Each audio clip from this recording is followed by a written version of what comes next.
What's up, world? My name is Zavian, and this is my podcast, Dopenly Honest, breaking the chains of addiction. What's up, guys? Welcome to another episode of Dopenly Honest. Today, I will be speaking on the importance of coping skills and how important they are in dealing with emotions. Recently, I had a personal situation which forced me to remind myself of these same skills. My goal is that this episode will help someone realize that there is healthier ways to cope with stressful situations. So let's not waste no time. Let's get straight to it.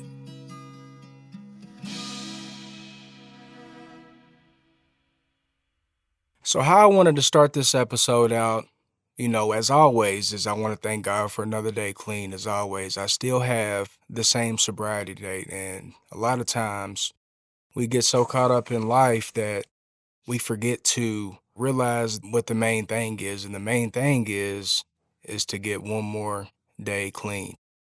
God gave me the blessing of waking up this morning with another day.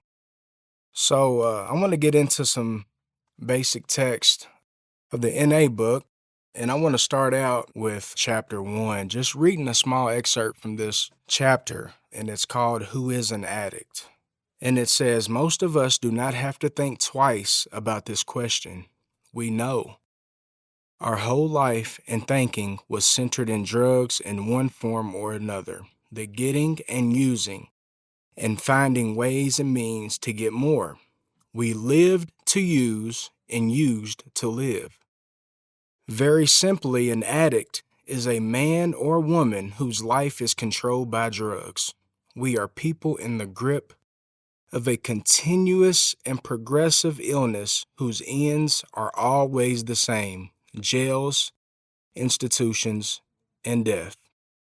So for someone who is struggling with the fact of they're thinking like, am I an addict, or am I just someone who loves to get high or drink or whatever the case may be? If you're struggling with that question, I would challenge you to read that, Who is an Addict?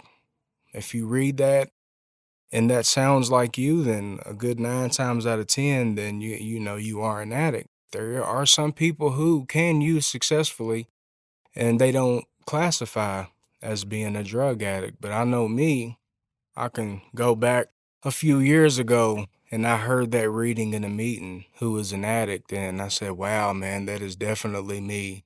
Some of those same behaviors, I'm like, that most definitely is me, because for the longest time, I wrestled with that question, who is an addict? I'm definitely not confused about it today. I know that's what I am. I'm not ashamed. I'm not embarrassed. There was most definitely a lot of things that I was doing in active addiction, and I didn't care about what anybody thought about it. So now, on the other side, I'm definitely not worried about being classified as an addict.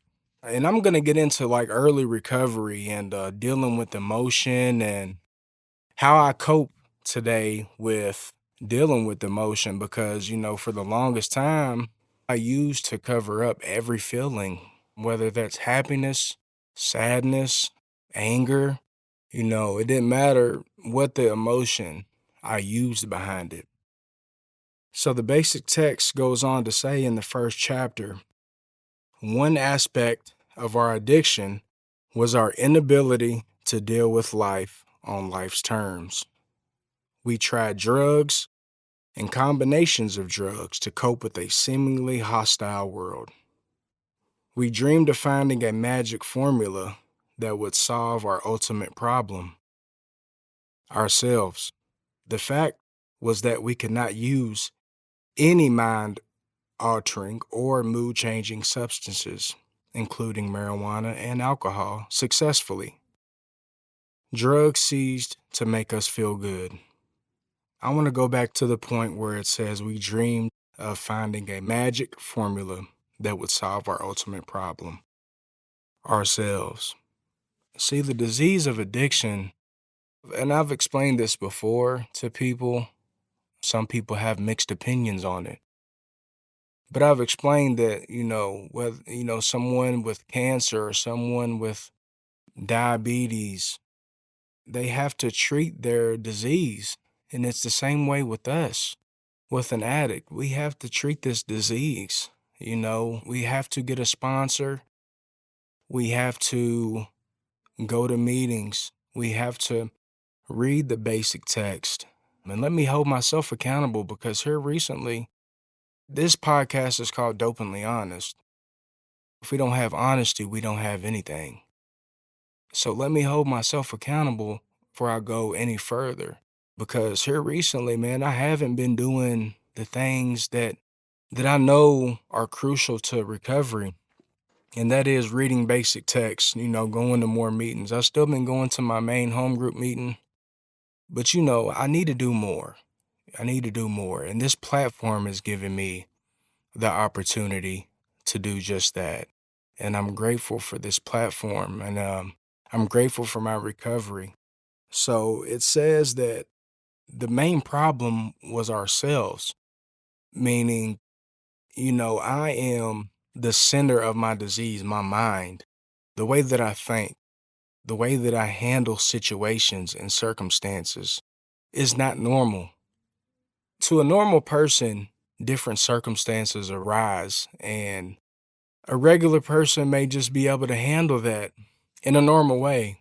For example, one may have been late on rent or got their car repoed or just something. I'm using those things as examples. And a person may get into the solution immediately of those problems. What do I need to do for this not to happen again? Well, I need to be more smarter with my finances. I need to maybe seek professional help with a financial expert, like normal things to fix those problems. Or just if someone's stressing in general, hey, let me go to the gym. Let me meditate. Let me go to church. Let me do something that is going to handle this stress that I'm going through. For me, for so many years, I would have, and it talks about life on life's terms. So I would have something come up in life, and how I would deal with it for so many years was to cope. I would use drugs. I would get comfortable in chaos. I would get angry, and you can get addicted to that too. You can get addicted to the chaos, even in sobriety. But I would use, man, things would happen to me in life, and I would use drugs or I would use alcohol or whatever the case may be. I would use that to cope with whatever the situation was. I can't explain how crucial it is to get some coping skills. Speaking to people that's, in early recovery, I can't express how crucial it is to find you something to be able to cope, because life on life terms is a real thing. And when things happen in life, we have to be able to find proactive things to help us. I just recently had a situation, a scare with my son, and it wasn't even about a week ago. It was a regular Friday. Me, my son, and my daughter, we were just sitting in the living room. We were watching TV. Everything was fine. My daughter says she has to get up and go use the restroom. Well, my son follows her, being, he wants to do everything his sisters do, so he follows her. So she says, Dad, bring me some wipes. So I go get the wipes. As soon as I pick the wipes up, I hear my son fall in the hallway. I go towards the hallway and I see my son laying there and he's shaking, and I think that he just fell and he's just shaken up and he's just, the nerves, the adrenaline of the fall. So when I go to pick him up, I can immediately tell something is not right. And I look into my son's eyes and he's not looking back at me. His eyes are rolling in the back of his head and his body's jerking uncontrollably. And I said, Son, Elias, answer me. Answer, Daddy. Are you okay? Are you okay? There's no response. And the fear and the panic that ensued, I can't describe it. I can't put it into words. the fear and panic that ran through me. So I took him to the couch. I set him up. I said, "Son, are you okay? Answer me." Still no response. So at this point in time, I'm panicking. I hear the Spirit of God. Man, I got cold chills talking about it. Said, "Go outside." I don't know why, but God put it on my heart to run outside. Now, this day, it happened to be very, very cold outside. So I go outside. I'm still trying to talk to him. I've called 911 at this point. I'm talking on the phone to 911. They seem to be asking all the wrong questions. And I'm like, just send the ambulance. I've already told you the address. Please, my son is having a seizure. Something's going on. I was also thinking when he fell, he may have hit his head. I'm panicking. I'm thinking the worst. So while I'm outside, I'm on the porch, something tells me to run across the street.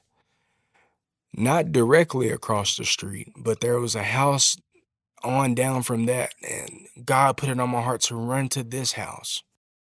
Because I was going in the direction of my sponsor, because my sponsor lives right across the street from me as well. They happened to have been at his son's basketball game. So the house next to theirs was a woman that this cannot be by mistake. It's one of those God things because once I got over there, I'm on the phone with 911 still. And I tell this woman, I say, "My son, I don't know if he's having a seizure. I don't know what's going on. Can you please call my wife and tell her to get here ASAP?" So she calls my wife. She don't answer the first time it goes to voicemail. So she calls again. So now that my wife is coming to the house, and the woman proceeds to calm me down and to tell me that your son's gonna be okay. He's having a seizure. I think she said her brother gets seizures or somebody in her family has seizures and she's familiar with it. And they can't be by mistake that God led me to that exact house, man. And this whole situation was like mind blowing to me. And just left my eyes off of my son for like 10 to 15 seconds and this happened. So the ambulance arrived within 5 minutes, and I thank God for them and that.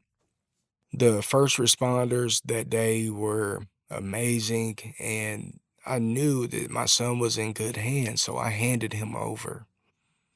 They proceeded to work on him, and they took his temperature.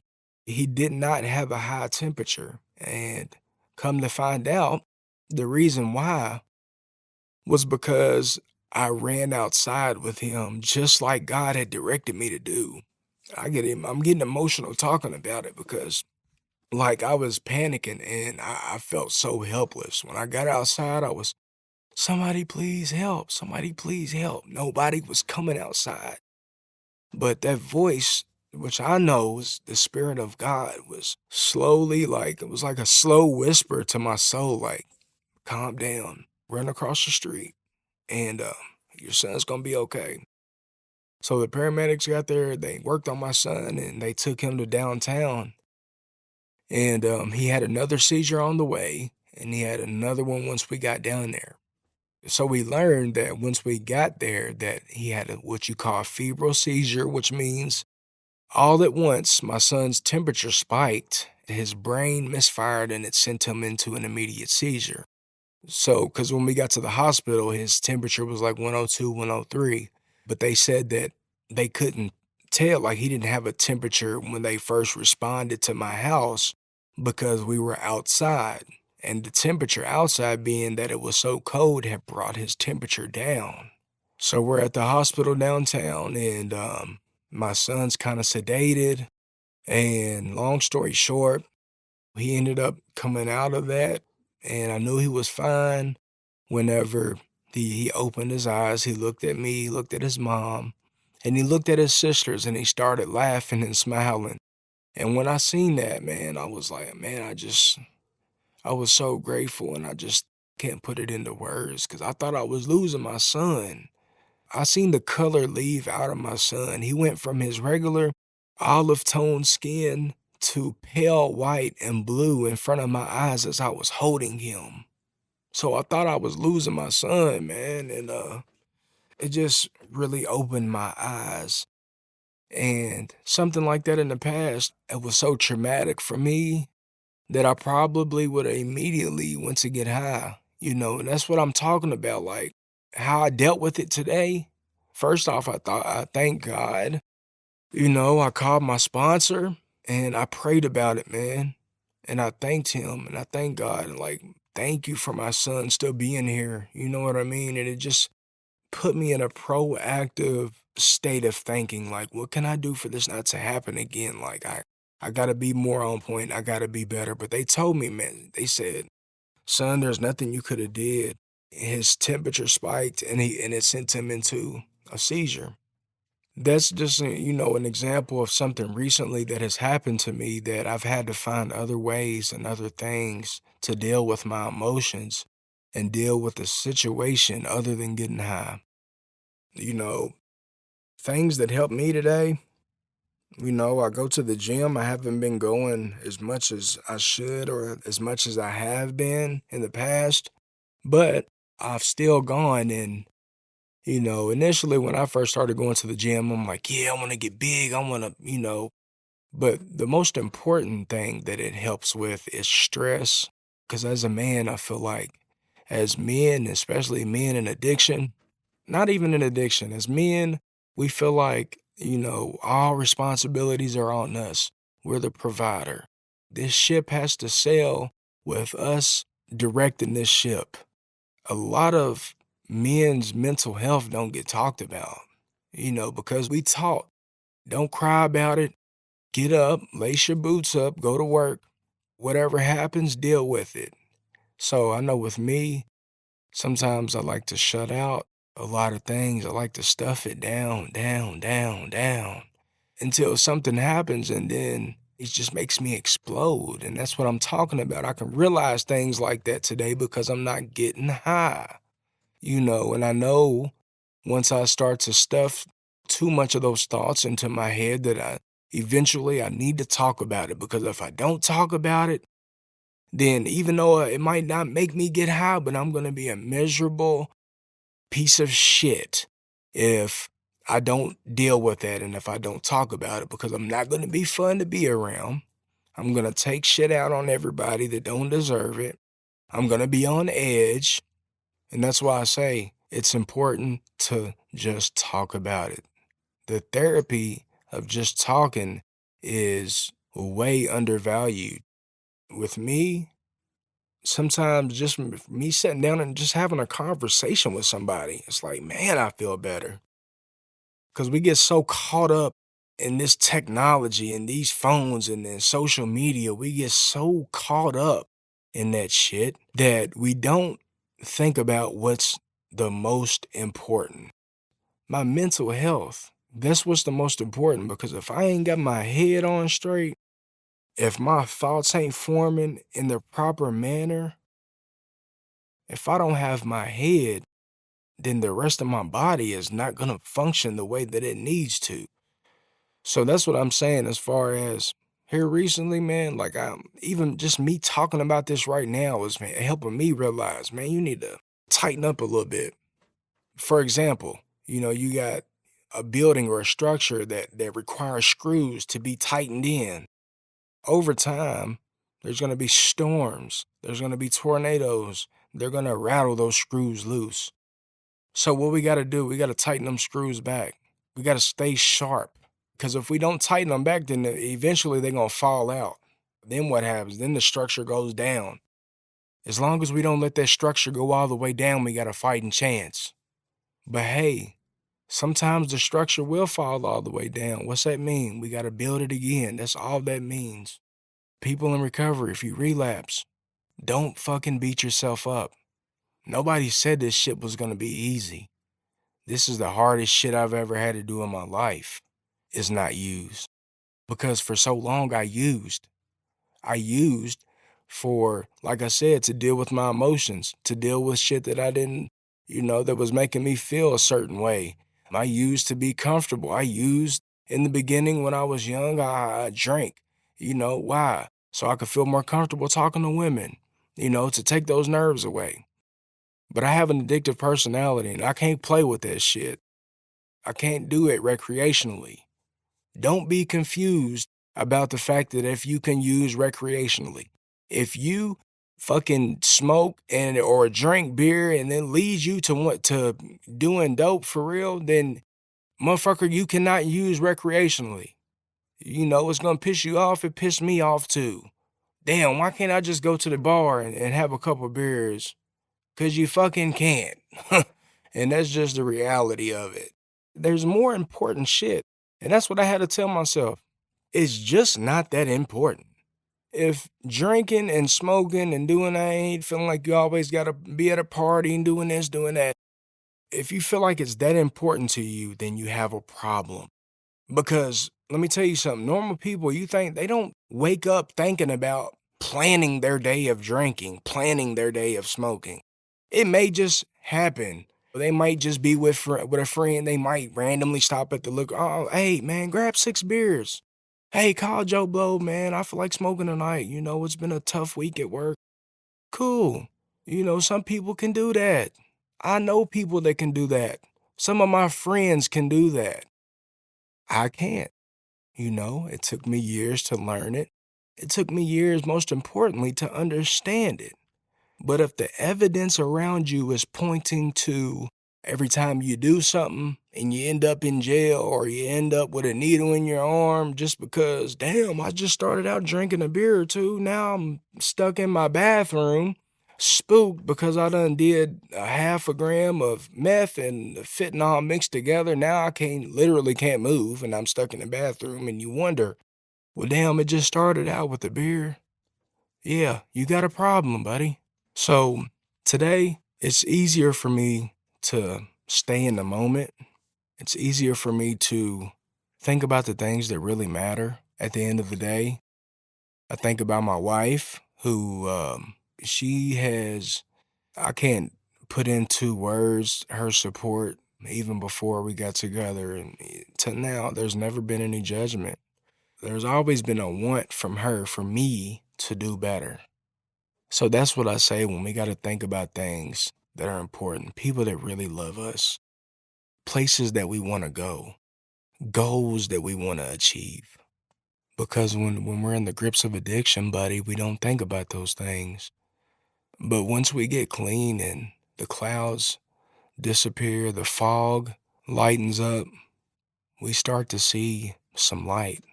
We start to really figure out, man, what's really important. What's really important is me.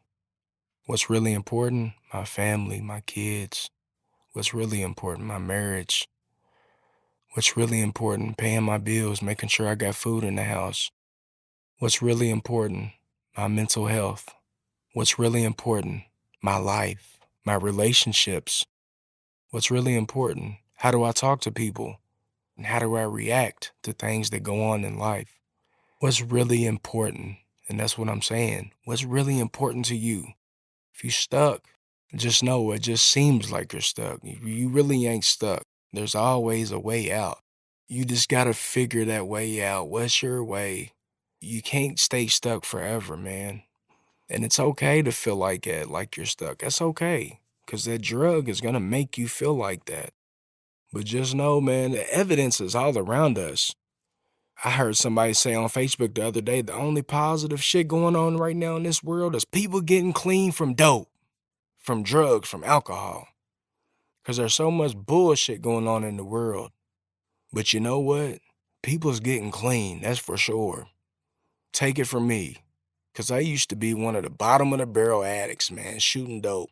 At one point, in the worst of my addiction, I told my mom, I remember I was sick. I was wanting one more. I said, Mom, all I care about is shooting dope.